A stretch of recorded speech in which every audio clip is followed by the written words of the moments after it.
Officer ಕೂಡ ಸಿಟ್ ಮಾಡ್ತಾ ಇದ್ದ ಮಾಡ್ಲಿ, ಆಮೇಲೆ ಹೋಗಿ ಕನ್ವಿನ್ಸ್ ಮಾಡಿ.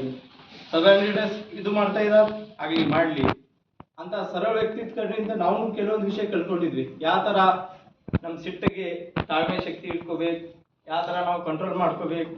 ಅದೇ ಮುಂದಿನ ಕಾಲದಲ್ಲಿ ನೀವು ಕೂಡ ಅವ್ರದ್ದು ಏನ್ ವ್ಯಕ್ತಿತ್ವ ಇತ್ತು ನೀವು ಕೂಡ ಅನುಕರಣ ಮಾಡ್ತೀರಿ. ಸಿದ್ದರಾಮಯ್ಯ ಸ್ವಾಮಿ ಕೂಡ ಕೆಲವೊಂದು 8 ವರ್ಷದಿಂದ ಇಲ್ಲಿ ಇದ್ದೀನಿ. 8 ವರ್ಷ ನಿಮ್ಮ ಜೊತೆ ನಮ್ದು ಎಕ್ಸ್ಪೀರಿಯನ್ಸ್ ತುಂಬಾ ಅನುಭವ ತುಂಬಾ ಚೆನ್ನಾಗಿದೆ.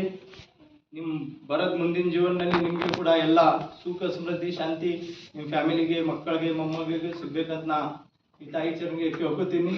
ಮತ್ತು ಕೊನೆಗೆ ನಂದೊಂದು ಫೇಮಸ್ ಡೈಲಾಗ್ ಇದೆ, ಇದು ಒಂದು ಯುಗ ಅಂದ್ರೆ ಒಂದು ಜನರೇಷನ್ ಇದು ಇದೆ. 84 ಬ್ಯಾಚ್ ಮುಗಿಸ್ ಮೊನ್ನೆ ನಾವು ರಿಟೈರ್ ಮಾಡ್ತೀವಿ ಡಿ ಎ ಬಿರಾದರ್. ಇವಾಗ ಇದು 91 ಬ್ಯಾಚ್ ಬರ್ತಾ ಇದೆ. ಇದು ಒಂದು ಜನರೇಷನ್ ಇದೆ. ನಿಮ್ನಲ್ಲಿ ಒಂದು 10-15 ಇಯರ್ಸ್ ಗ್ಯಾಪ್ ಇರುತ್ತೆ.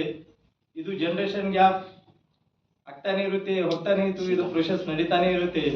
ಅದ್ರ ಕೊನೆಗೆ ಒಂದು ಡೈಲಾಗ್ ಹೇಳ್ತೀನಿ, कोई जब तुम्हारा हृदय तोड़ गया तड़पता हुआ कोई तुम्हें छोड़ेगा तब तुम मेरे पास आना प्रिय, KSRP का गेट हमेशा खुला है.